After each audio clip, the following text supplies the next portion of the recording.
How would you like a 15% discount to my daily email, the stack of stuff, the show notes, discounts to the conference, all of that? All you need to do is text the word show to 33777.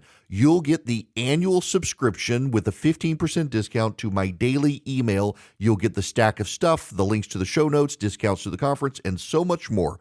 All you have to do is text the word show, SHOW, to 33777. Text show to 33777.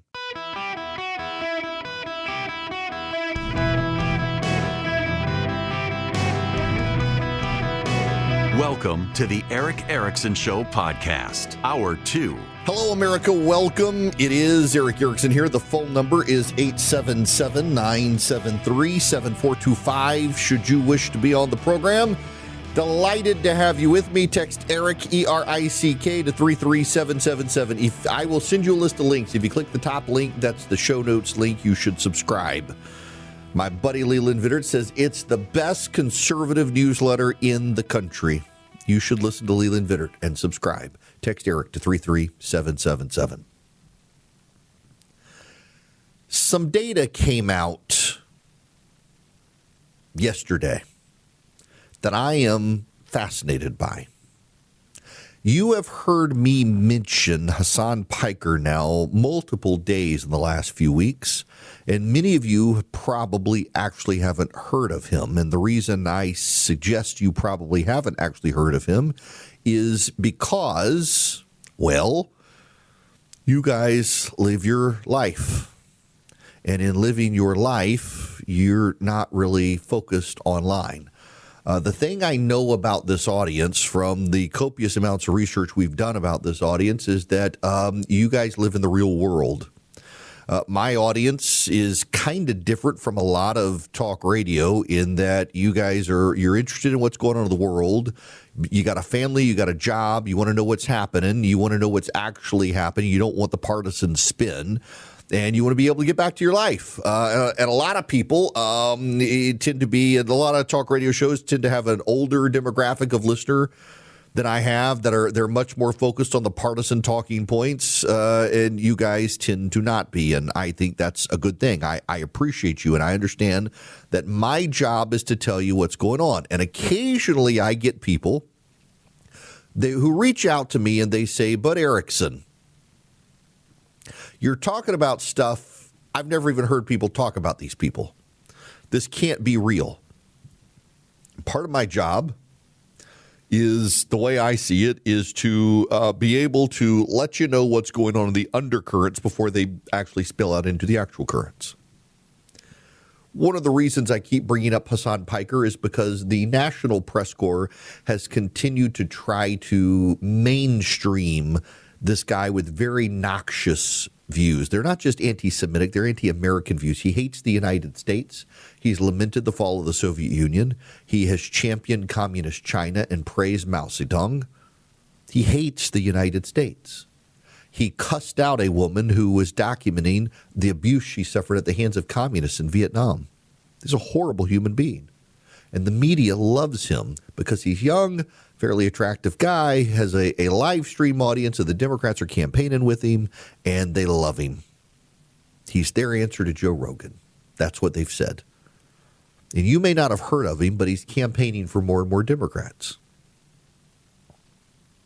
Interestingly enough, there's a new study out. Hassan Piker is called a live streamer. What he does is he streams on a platform, a video conversation with him and his listeners. He sees the comments, he interacts with the comments, he plays clips. It's kind of like what I do on talk radio, but it's on the internet. It's on Twitch streaming service. I think it's on Twitch in any event. And then it broadcasts elsewhere. Well, you know what his average live stream viewership is? 33,000 people. In April 2026, he averaged 33,000 people. Nick Fuentes, the white supremacist, Nazi sympathizer, he's only got 19,000 people on average on his live stream. Lately, there's been a guy in the news. He's been in the news a lot lately. His name is Braden Eric Peters. He goes by the name Clavicular. Named after the clavicle, no less. Not making that up. He's got 16,000 live streamers who follow him around. This kid literally has a camera crew that follows him around and broadcasts his life live.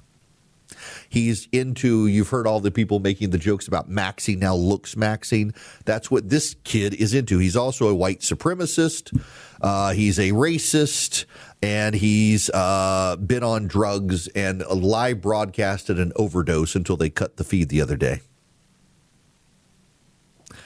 From the Daily Mail, a site I abhor reading, but it's got the story. Clavicular revealed that he would like to stay clean after the scary incident that landed him hospitalized after a suspected overdose, but is unsure if he could continue his highly popular live streaming career without the use of what he calls his substances.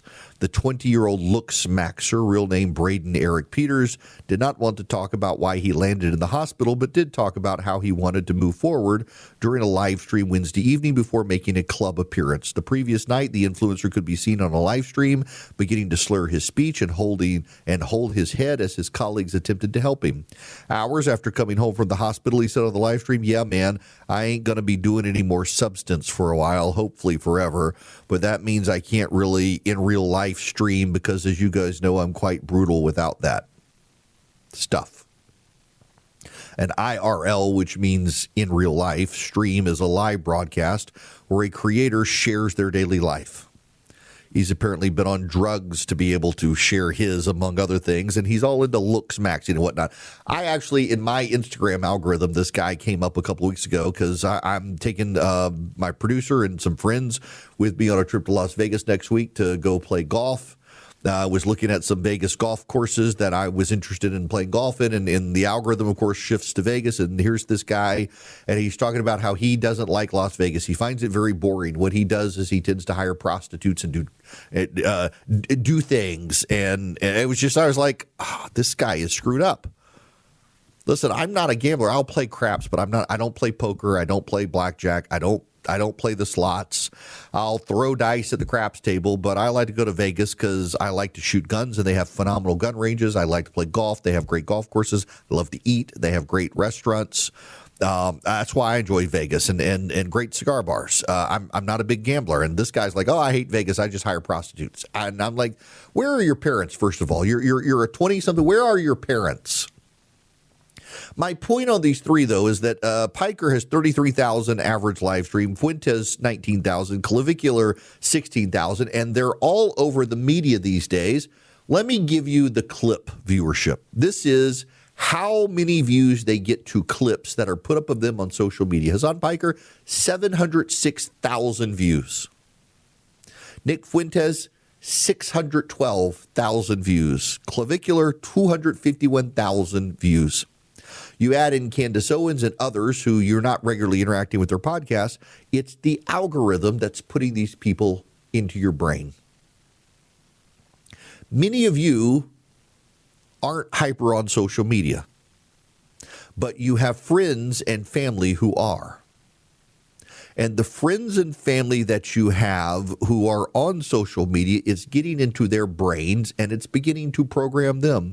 It's why yesterday, when I was talking about Erica Kirk being unable to go to a TPUSA event because of threats on her life, we literally had people, all of them women, who called the program to insist that it was all a staged setup. It wasn't real, and there's something up about Erica Kirk. Ironically, when Candace Owens was asked to meet with Erica Kirk out in Arizona, she insisted that she couldn't because of security threats. And now Erica Kirk says she can't go to something because of security threats, and Candace Owens and Mocker say, "Oh, that's made up. That's not true." So many people in your life and in mine are being programmed by the algorithm.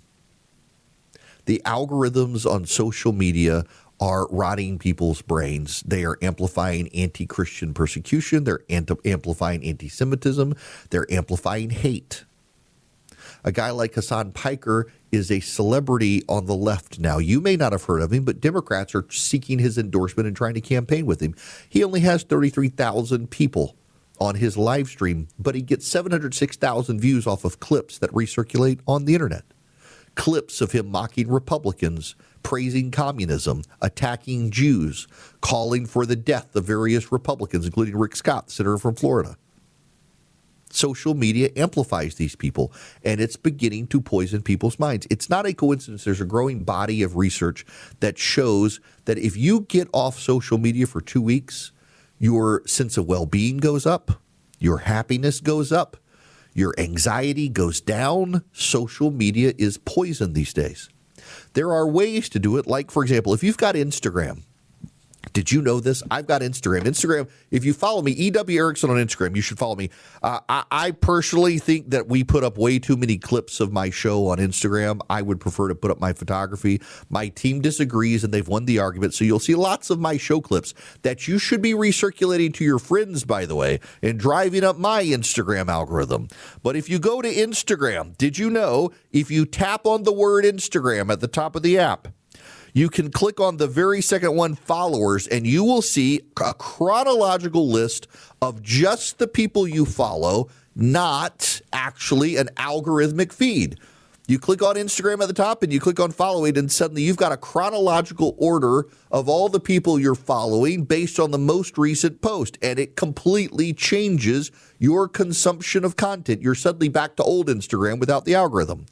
Twitter even now goes from the For You tab to the Following tab, but Twitter is still gamed highly on the algorithm. Twitter, by the way, you should know, is one of the chief sources of social media algorithmic anxiety. Twitter elevates the haters. Twitter elevates the controversy. Facebook elevates the controversy. TikTok elevates the controversial more than any other platform. And so many kids are on the TikTok. You can say, well, my platform is different. I don't see this stuff. Good for you. But what you are seeing is still subtly programming you. What you are seeing is still suddenly shifting your brain. You're no longer living in the real world. You're living on a device. Reality happens to you on your phone, not what's actually outside your door. And it's becoming poisonous. It's becoming real poison. I want to encourage you, if you can, spend less time on social media. I also want you to know the reason I talk about these topics sometimes is because you may not be on social media, but you need to know what's coming because of the people whose brains are rotting on social media. We have young men getting addicted to pornography, sports betting, marijuana. They're watching other young men like this clavicular kid on social media do live streaming. They want to look cool and look good and do the peptides and have the plastic surgery and do the drugs to stay young and skinny and beautiful, and it's rotting people's brains. Ours is an increasingly narcissistic society, and unfortunately, that narcissism is also turning people violent. Think about Erica Kirk, who couldn't go to this event on Tuesday in Athens, Georgia, because while she would have been at the event and would have had Secret Service protection, it was the route to the event. People were putting it on social media, exposing the route to the event she would most likely take, and then the rumors of the routes that she might take. There were people encouraging people to stake out the variety of routes she could take to ambush her because they listen to podcasts and follow social media accounts and get on the YouTube algorithm, and it rots their brain. This is not healthy for our society. Parents, you'd do a really good job if you kept your kids off social media. We kept our kids off social media until they were probably 15, both of them. Kept them as far away from it as possible. It's hard when they get to 15 because of school, but it's possible to drag it out as long as possible. And in a way, before they get there, to educate them on how bad it can be. My son, when he was young, had a friend who had a YouTube account and wanted to be YouTube famous. I don't think things ended up well for that kid. We lost contact with him. A lot of people want to be YouTube famous these days. Sadly, a lot of politicians want to be YouTube famous these days. And the best way to get the fame is to be the sensationalist, and the best way to be the sensationalist is to be the extremist, and the best way to be the extremist, well, is to say you hate the Christians, hate the Jews, hate America, and want to kill people who you oppose, or look smacks and do drugs, neither of which are healthy lifestyles. Our kids are being rotted, and so many of our friends are having their brains rotted simply because they have a device in their pocket they can't put down, and it is poisoning our entire culture. I need to repeat this story for you. I mentioned it very briefly in the first hour. There is a story circulating in the American press corps that Donald Trump has cut funding for Catholic charities in America for helping house the children of illegal aliens who are separated at the border. The media is saying this is because of the president's attacks on the Catholic Church and the Catholic Church's pushback, and that's why he's punishing the Catholic Charities of America. He's punishing Catholic Charities of America because he's mad at the Pope. That's the story. This is false. Even though it's being reported widely by multiple media outlets, it's false. The cuts came multiple weeks ago, well before the president decided to go on his tirade about the Pope. And the reason for the cuts is because there are no children being separated at the border anymore because the border is closed. There's no need for the facilities to be maintained because there's no need for the housing of the children. That's what's actually happening here, confirmed not just by the Trump administration, but by the outside reporters who care enough to actually accurately report the story. This is being spun up by progressives through national media outlets as a way to attack the president and claim that he's an anti-Catholic bigot who hates the Pope. He may hate the Pope, but he's not punishing Catholic charities as a result. He's cutting funding because the funding is no longer needed because there are no children now being housed by Catholic charities separated by parents at the border because there are no parents with children showing up at the border illegally transiting into the United States because he successfully closed the border, a policy that the Pope and many of the Catholic bishops have opposed. Now, let me tell you about my bank, Old Glory Bank. They can be your bank, oldglorybank.com/Eric, oldglorybank.com/ERICK. If you go to oldglorybank.com/Eric, if you're active duty military, if you're Border Patrol, if you're ICE, if you're a first responder, you can check out Old Glory Protect, $100,000 line of duty benefit for you and your family. In case, God forbid, something happens to you, you can be protected with the help of Old Glory Bank. You got to have a checking account with direct deposit. You can see the site for details on Old Glory Protect. The rest of you, if you need an online bank, Old Glory Bank, I got a checking account and a savings account with them. You can too. Your kids can too. They got a great app. They've got great bill pay. They've got great budgeting tools all online. They've got a phenomenal bank website. You know, I've used other banks, and I'm impressed with the resources that Old Glory Bank has put into their online portal and their app. In fact, I've got a business account with a bank. I haven't really used it in a while. I'm winding it down because of their online stuff. When you look at Old Glory Bank, you're like, wow, they really put thought into this. And they're a great bank. They do CDs. They do mortgages. You can go to oldglorybank.com/Eric today, oldglorybank.com/ERICK, member FDIC, equal housing lender. Terms and conditions apply. Hello, welcome. It's Eric Erickson here. 877-973-7425 should you wish to be on the program. Now, I want to do an experiment with you. This is an experiment about how you have probably been programmed by the news you are consuming. How so much of the news you consume is designed to shape a narrative instead of telling you the truth. I work real hard here to tell you the truth, not just to give you a narrative or tribal talking points to affirm what you already believe. So I want to give you a test. I want to play for you a clip from this week. Actually, I think it's from yesterday, of Pope Leo. I want to play for you this clip of Pope Leo, and you decide what he's talking about here. But woe to those who manipulate religion in the very name of God for their own military, economic, or political gain. dragging that which is sacred into darkness and filth. Yes, my dear sisters and brothers, you who hunger and thirst for justice, who are poor, merciful, meek, and pure of heart, you who have wept, you are the light of the world. One more time from the beginning. But woe to those who manipulate religion in the very name of God for their own military, economic, or political gain. Who do you think he's talking about? I need you to ask yourself honestly. That's Pope Leo. Is he talking about Donald Trump?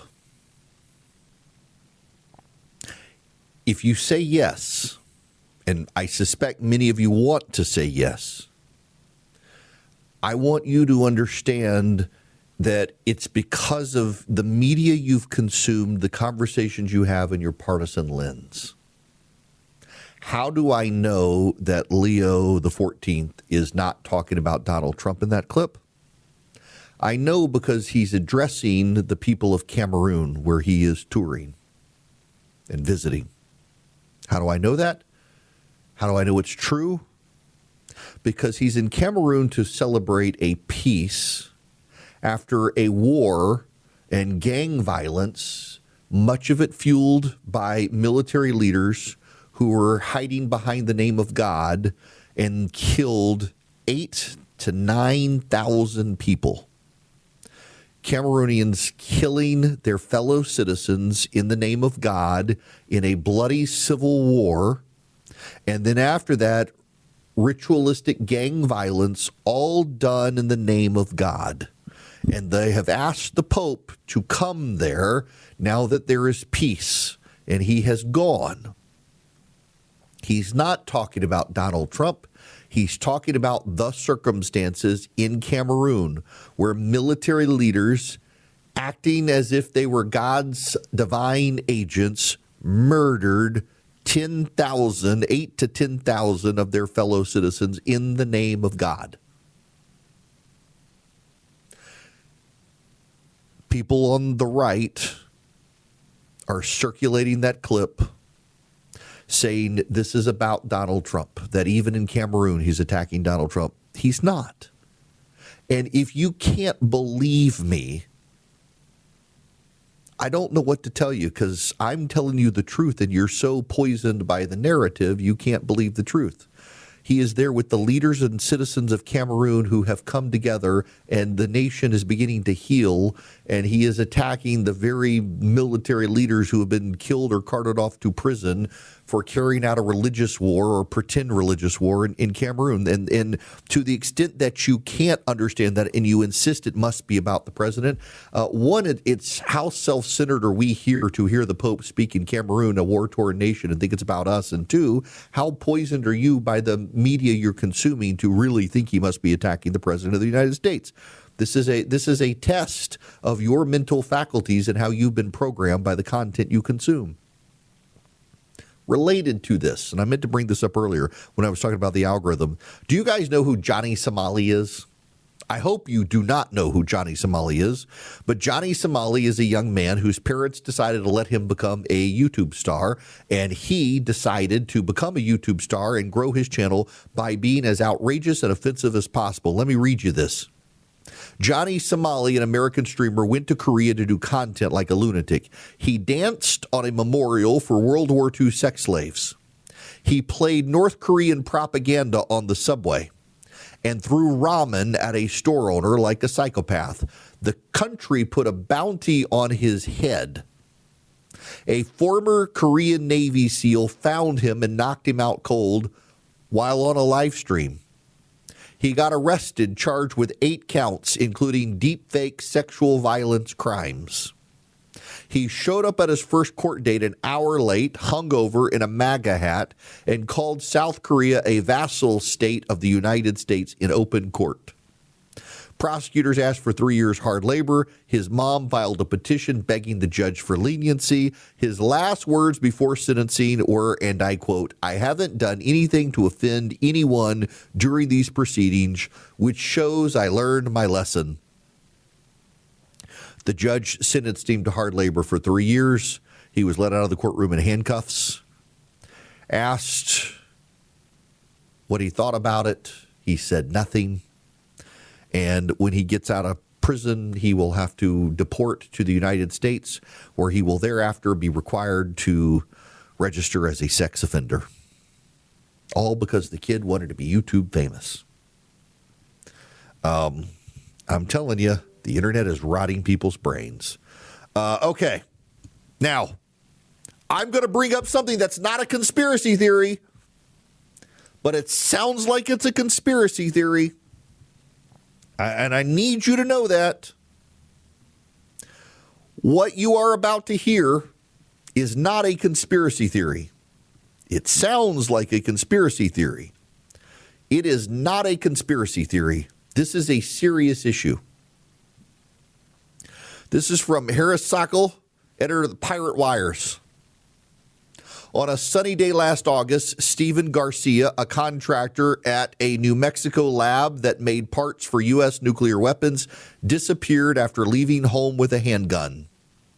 Sources say he was a very stable person. Neil McCaslin, a retired general who led a classified U.S. space weapons program, vanished in February.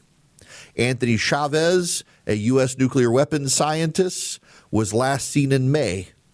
Melissa Cassius, who worked at Chavez's lab, was last seen walking alone on a highway last summer. Some say up to 10 U.S. Defense or NASA scientists who've weirdly gone missing over the last year or so, and the media is not covering it. It sounds insane. What's going on here?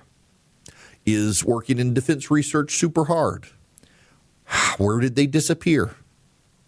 Something is wrong. Earlier this year, a scientist at, I believe, MIT, who is on the verge of cracking a fusion problem, was murdered.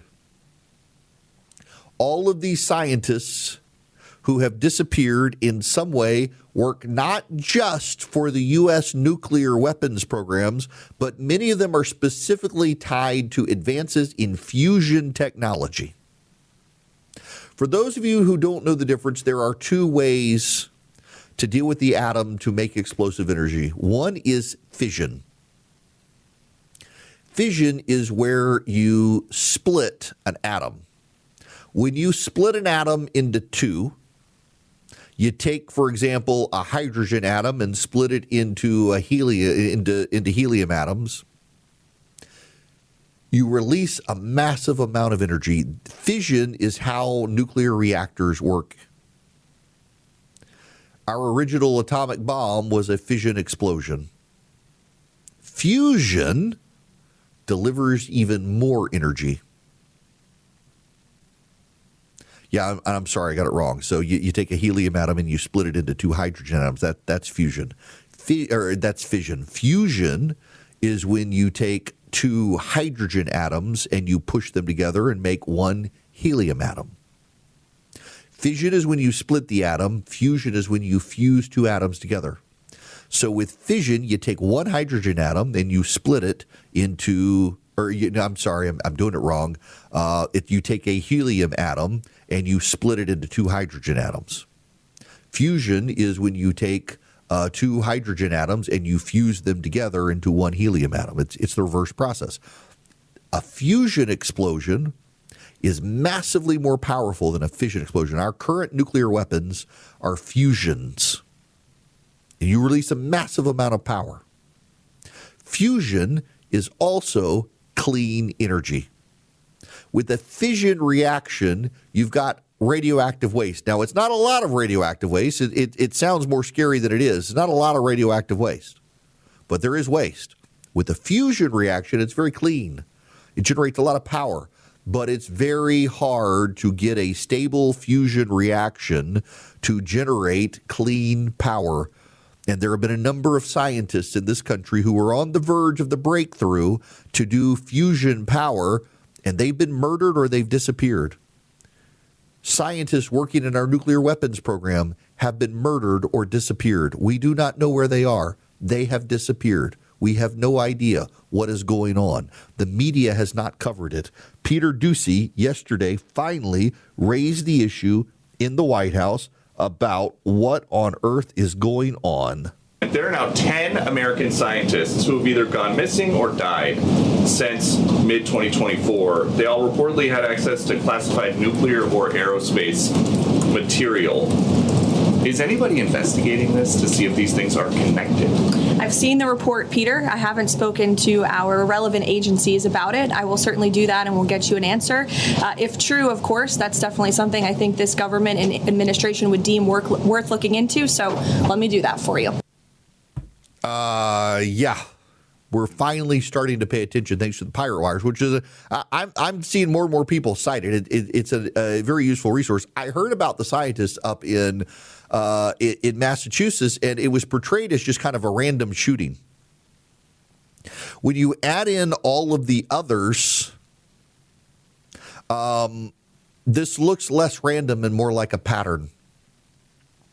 One of the allegations from some people is maybe these were Chinese spies who have infiltrated programs. Another implication is maybe the Chinese are trying to keep us from jumping ahead. There are reports out today that the Iranians have been using Chinese spy satellites with the permission of the Chinese government to target American operations in the Middle East during this peace process. They've been trying to get an eye on where we are in case the war resumes. There's a Reuters report right now. U.S. and Iranian negotiators have scaled back ambitions for a comprehensive peace plan. The White House is saying this is fundamentally not true. The Defense Department is denying it. The State Department is denying it. We will see. But the Iranians are using Chinese spy satellites to target us right now in case the war resumes. China is on Iran's side. And a number of our leading nuclear scientists have either disappeared or been murdered in the last couple of years, and it's picking up steam, a number of them being eliminated inside the United States. What is going on? It sounds like a conspiracy theory, and it is actually reality. These scientists who have been making stunning advances, particularly in terms of nuclear fusion capabilities in this country, they're disappearing or they're dying, and we can't figure it out. And again, the two implications are either a foreign government is taking them out to prevent us from leaping ahead, or we're taking them out because they were spying for foreign countries. No one seems to know which. Everyone seems to agree, though, this can't be a coincidence that all these people related to the exact same technology and research are suddenly dropping dead or disappearing. Something's going on out there, and the National Press Corps is only just starting to pay attention, even though the pattern has been going on since 2024. Welcome. It is Eric Erickson here. I look over and I have a message from Charlie. 3 calls in a row, all serious. It's the oil companies killing the scientists to protect their industry.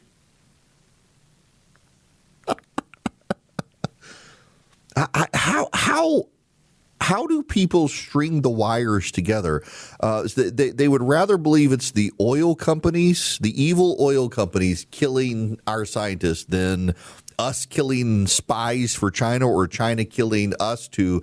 You do understand that within the nuclear industry, a number of the companies that actually extract the uranium and the radioactive materials are the oil companies.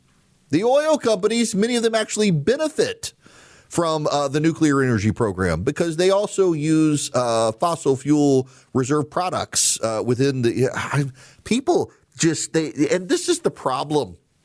This is what we're running into, ladies and gentlemen.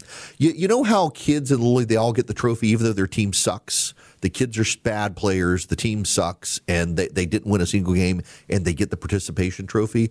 We have so many people who have gotten participation trophies in life, they don't realize that they're blithering idiots. That's actually what's going on here.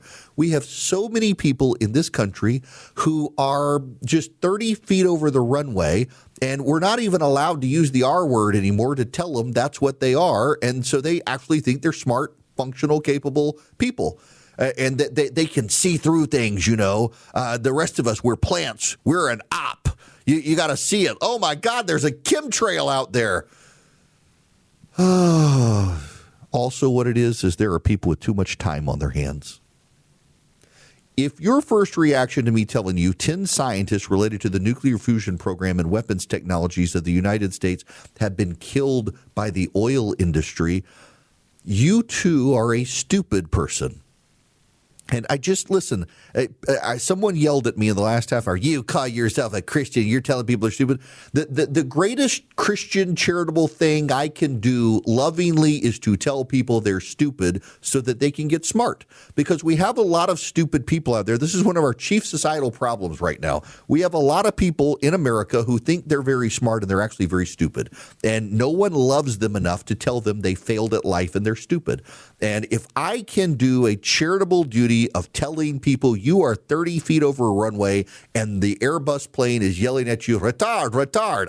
That is my job in life, is to open your eyes to you being stupid so you can get smart and maybe unplug and touch some grass. That's my Christian charitable duty to you.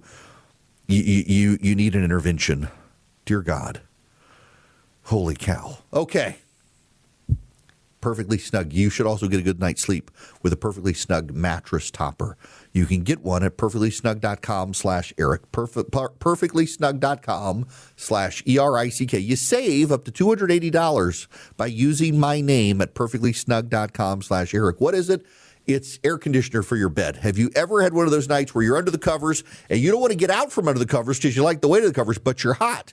If you have the Perfectly Snug mattress topper, it gently, quietly flows cold air through the mattress. In fact, the fans can even, I have seen it, inflate the sheets. It's just, you put it on top of the bed, you put the fitted sheet on top of it, and then you sleep at night, and it can, in the wintertime, it can warm you up. I've hurt my back a couple weeks ago. I was using it as a back here. My back feels better, by the way, but I was using the heater function when I should have been using the air conditioner function. It just works. It really works. Perfectlysnug.com/Eric. Perfectlysnug.com/ERICK. Save up to $280. Perfectlysnug.com/Eric.